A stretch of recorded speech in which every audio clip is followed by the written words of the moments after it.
سلام، امیدوارم هر جایی هستید حالتون خوب باشه.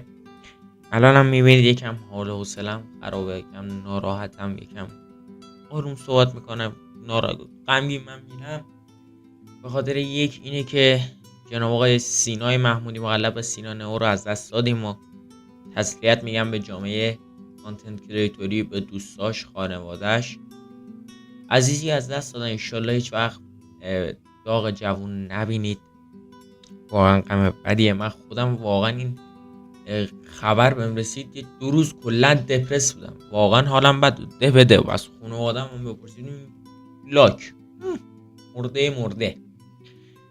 جناب آقای سینا محمودی مغلب سینا نئو که استریم در تویچ میکرده و ویدیوهای فان خنده‌دار و آشپزی‌های خیلی خفن داخل یوتیوب میذاشت. جناب آقای سینا نئو بر اثر تصادف با تیرای برق نمیدونم چی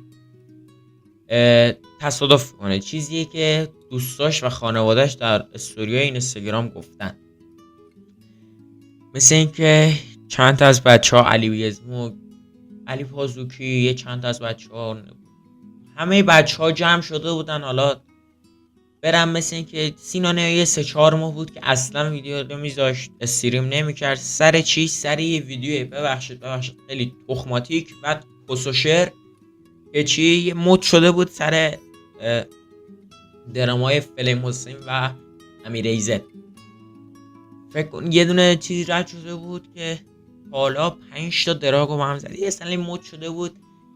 هی به این بنده خدا تیکه مینداختن، اذیتش میکردن، پسوشر میگفتن. آقا من نمیتونم زیاد مؤدبانه الان صحبت کنم، واقعا حالا خودم هم نرم، خودم یه چند وقت پیش تصادف گوهی داشتم. یه پسشرترین حالتی که هست این بوده، یعنی این بنده خدا دیگه کلا مثل این که خواسته استریم و یوتیوب کانتنت کریتوری رو بذاره کنار، چیزی که خودش و بچه ها گفتن. یعنی حتی استوری داخل این اینستاگرام نمیذاشته، لایو نمیذاشته، ویدیو یوتیوب نمیذاشته. آخرین ویدیوش هم این ویدیویی که این بالا میاد که رفته واسه ماشینش سیستم ببنده. آره، این جریان این بوده که جناب آقای سینا نئو تصادف بکنه و فوت. من این قضیه رو از کجا فهمیدم؟ مثل همیشه داشتم داخل این اینستاگرام میچرخیدم یا استوری جناب آقای ولاد رو باز کردم، یا نوشته بود چی خدا امیدوارم دروغ باشه یا مثلا همچین چیزی دروغ باشه، الکی باشه، حالات خوب میشه فلان. بعد من یهو چشم برگشت بالا، دیدم تک شده سینا نئو. یعنی چی سینا نئو خودمون هم کانتنت کریتوری که همه دوستش داریم؟ سینا نئو مثل این که استوری که گذاشته بود ولاد داداش اصلا شوخی الکی فلانه و من گفتم کانتنت دارم شوخی میکنم، کانتنت دیگه. روز اول کانتنت اصلا یه 5 دقیقه 10 دقیقه داشتم میگشتم، رفتم استوری علی بیزمو، میلاد آروین، لاکی حسین، نمیدونم ایمان هادی، همه رو دیدم واقعا نه استوری که گذاشتن همه در مورد سینا نئو بوده که حتی علی بیزمو یه استوری گذاشته بود داشت گریه میکرد که چی مثل اینکه این واقعیه، مثل اینکه این جریان واقعیه. منم گفتم حتما کانتنت دیگه، شغلشونه کانتنت کریتوریه، باید کانتنت درست کنن که ملت مثلا خوشحال باشه. ساعتای 2 الی 2:30 صبح بود، شب بود، شما چی میگید نمیدونم.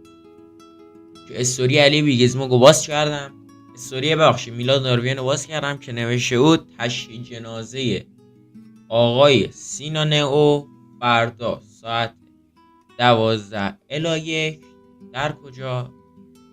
در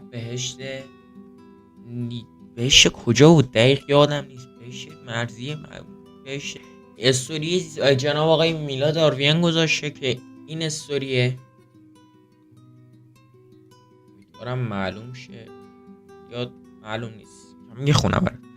مراسم تشییع سینای عزیز فردا 12 الی 1 واقع در بهشت سکینه برگزار میشه.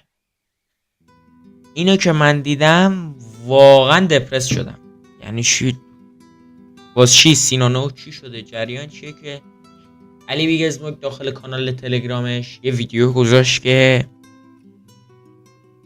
ما رفتیم اونجا، علینا رفته بودن که باش صحبت کنم برگرد، آره اشکال نداره، شوخیه، حالا کانتنت کریتوری که از درگیریاش اینه برگرد. اینا مثل اینکه حرفی علی بیگ اسموک زد بعد 6 الی 7 ساعت راضی شده بود که برگرد. وقتی بچهای بیگ اسموک تیم جمع میشن بلند میشن میرن خونه هاشون، هر کی میره سمت خونه هاشون،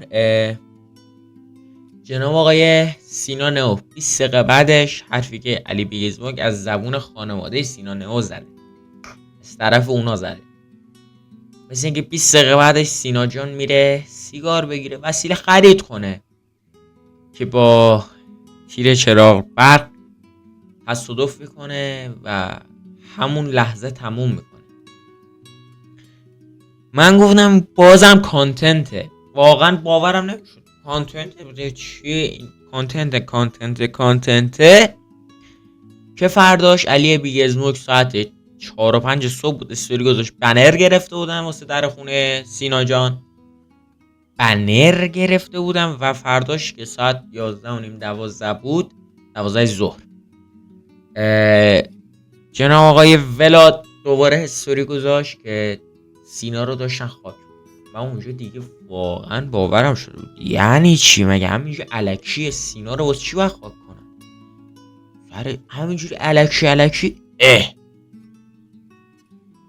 که من واقعا رفتم تو لک. یعنی یه استریمر از بینمون رفته، اصلا کاری به استریمر بودنش ندارم، معروفیتش ندارم، ویدیوهاش ندارم، هیچیش ندارم، الکی یه جوون از خاک ایران رفت. یعنی چی؟ اگه میشه اصلا غیر قابل پیش بینی بود. یعنی تمام پیجای اینستاگرام که در مورد استریمرها و اینا میذاشتن استوری غمی گذاشتن، همه پروفایل‌ها سیاه، یوتیوب باز میگردی همش سینا نئو. من دیگه اونجا واقعا دپرس شدم. گفتم هر کی یه ویدیویی گذاشته منم ویدیویی داخل چنلم در مورد این موضوع داشته باشم. امیدوارم که غم آخرتون باشه، دیگه داغ جوون نبینید. تسلیت میگم به جامعه استریمری، جامعه کانتنت کریتوری، به دوستای سینا نئو، به خانواده سینا نئو و واقعا از صمیم قلب ناراحتم در مورد این موضوع. خیلی حرف زدم، سردرد دراتون آوردم، تقریبا 11-12 دقیقه است داریم در مورد این موضوع صحبت می‌کنیم.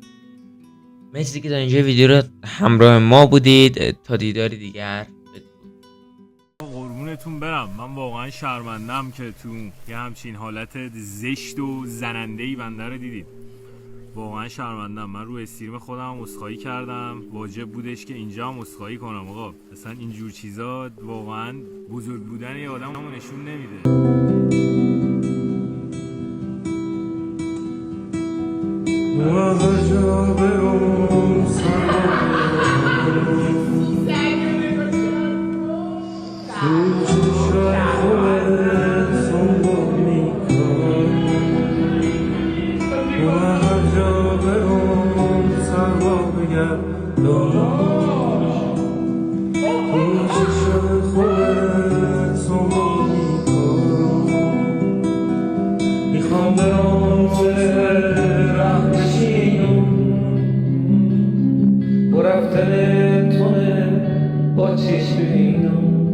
من یکی میخوام برام سره راه بشینم خیلی من تو رفتن جنوبی اسمشار بغلی رفیق